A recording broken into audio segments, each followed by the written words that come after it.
In news, this is Montana This Morning. We continue our coverage on a scam targeting tribal members in Montana with the promise of sobriety only to be left in Arizona. Now we hear from a victim at 6:34. And helping veterans get around, we head over to Butte to see how elderly veterans are getting out to special events thanks to a very special gift. Trapping a part of life here in Montana. I'm Chet Lehman at the George Drouillard Fishing Access Site named for a former fur trapper. This week, the Montana Department of Fish, Wildlife and Parks presenting a class for those new to trapping, and it's a requirement by the Montana legislature.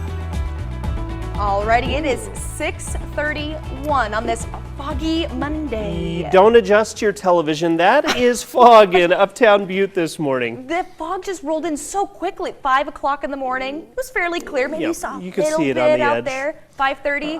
Boom. Most of this because we have cool temperatures, light winds, and yesterday we had some rain showers in the area. Yeah. Perfect recipe to see fog in the morning. So while you may not see it in your backyard, this is definitely out there, as you can see behind us. Temperatures this morning into the 40s and 50s pretty much overall. 37 out toward West Yellowstone. We do have fog reported there as well.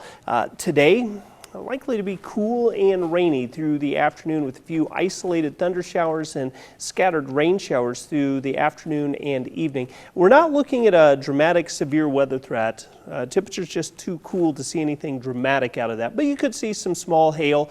We had that yesterday in some areas too, decimating some folks' gardens around the area. Temperatures expected to be into the low 70s and upper 60s. Watch for fog in the morning. Talk about when this rain may end coming up in just a few minutes. All right, looking forward to it, Matt. Thank you very much. 6:32 now. Helping veterans get around. A van was donated to the Southwest Montana Veterans Home that will be used to help the elderly residents enhance their lives by getting out to some special events. MTN's John Amy tells us about this generous gift to a Butte Veterans Home.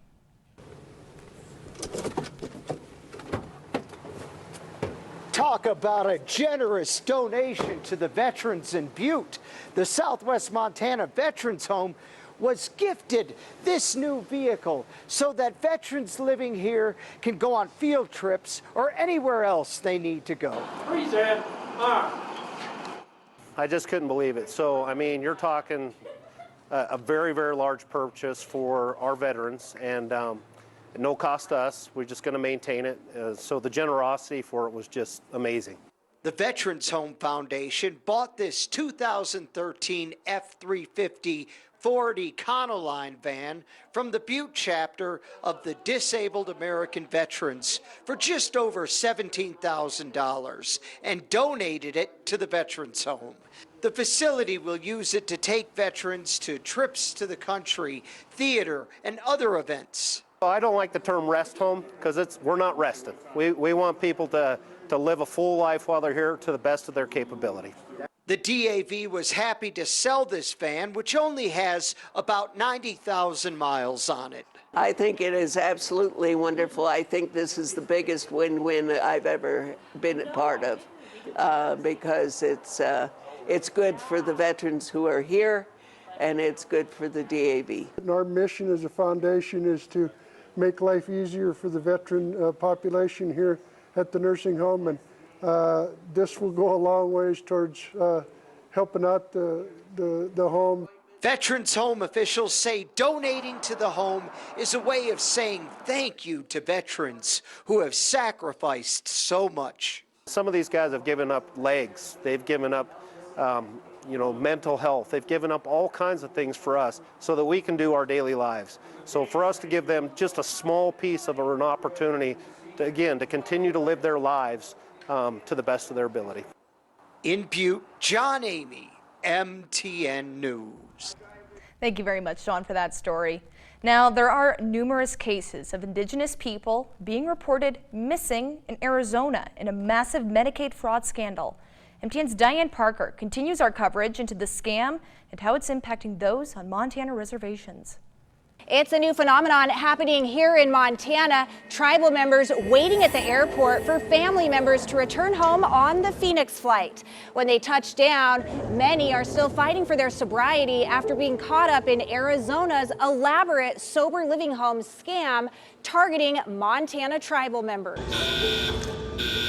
It's the same story again and again, but on this day, it's a new tribe being targeted as 4 Northern Cheyenne members land in Billings with a 2-hour drive ahead to Ashland. I'm not gonna lie, it's definitely disheartening. I wanted this program to be the real thing. Chad Hagan says a fraudulent sober living home bought him and his girlfriend Ariane a one-way flight to Phoenix with the promise of recovery in a 90-day program and a ticket home. What they got was much different. The home has since been suspended by the state of Arizona, and there was no return ticket. You're supposed to get 72 hours of detox. I went there and they knew I was high, yet still they didn't provide any detox. They literally told me just sleep it off. A dangerous proposition after 11 years of heavy IV drug use and demoralizing to a couple trying to turn their lives around. I know the opportunity to relapse is so much more prevalent now here.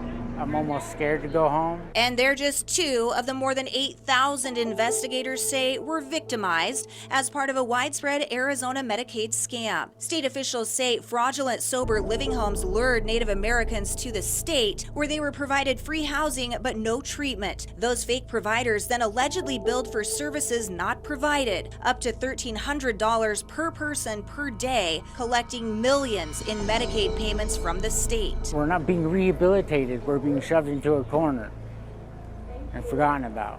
Arizona is now suspending those fraudulent homes, leaving tribal members homeless and often high, as many homes allow drinking and drugs, an incentive to keep bodies in beds and collect dollars. Sometimes they're beaten, sometimes they're raped. This is a new kind of trauma that they're going to experience on top of why they have trauma to begin with. Reva Stewart is the founder of Stolen People, Stolen Benefits, the Phoenix grassroots effort that helps send this latest group of Montanans home. Jerry Long is also a volunteer and a veteran with a heart of service. They both walk the streets looking for Montana's missing people. If they do shut down, then what they do is they contact another group home. Hey, I have 10 natives here. I'll sell them to you for this much per person, and then you can have them. So that's why they're being taken from house to house to house to So house. these unlicensed sober living homes in Arizona are collaborating to keep Montana tribal members and other tribal members from across the U.S. missing. Yes.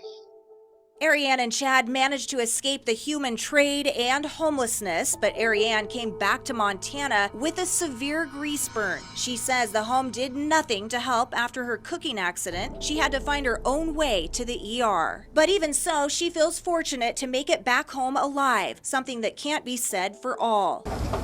In Billings, Diane Parker, MTN News. Absolutely more to follow out of that story. Thank you very much, Diane. Now, the 2021 legislature passed a law requiring inexperienced people looking to trap in Montana to take and pass a course that includes a field session. The Montana Department of Fish, Wildlife and Parks is holding one of those field sessions later this month. And MTN's Chet Lehman has more on trapper education for this week in Fish and Wildlife. Trapping has always been a part of life in Montana. In fact, long before there was a Montana. I'm on the Jefferson River at a fishing access site that bears the name of a member of Lewis and Clark's Corps of Discovery turned fur trapper, George Drouillard. Now, trapping the right way, the focus of a 2021 piece of legislation. You purchased a trapping license at least for 3 seasons, you don't need to take trapper education. But if that's not the case for you, then you do need to take a trapper education class. And that happens in 2 parts, and time is of the essence for the second part. Folks have to take an online course, and then at the conclusion of that course, they take an in-person field day. So we're going to be having one of those in-person field days in Livingston on August 25th, and this is probably the only class, the only field day that we will have in this part of the state for this season. So now this is a one-time requirement.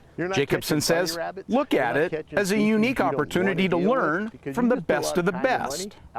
Provide some guidance on things like regulations and laws, how to trap effectively and ethically, and ways to go about doing it so that they're able to be successful, safe, responsible, and all these other things, similar to what we teach in our hunter education program. With our leg hold traps, once again, you can't have any traps that are bigger than 9 inches on the They're inside taught by jaw. really experienced This one's right at volunteer 7. instructors. Experienced trapping and to come and learn from these folks, to pick their brain and pick up as much information as you can to help you be successful in your pursuits with trapping. The Trapper Education Field Day again, August 25th in Livingston. And Jacobson stresses the importance of completing the online course before you plan to attend Field Day. This week at the George Drouillard Fishing Access Site just outside Three Forks. Chet Lehman, MTN News. Thank you very much, Chet. Now we're going to take a short break, but when we come back, Matt's going to take a look at your forecast, specifically on this fog over in the mining city. And you've heard of Uber to deliver your food. Well, how about an Uber service to deliver your laundry?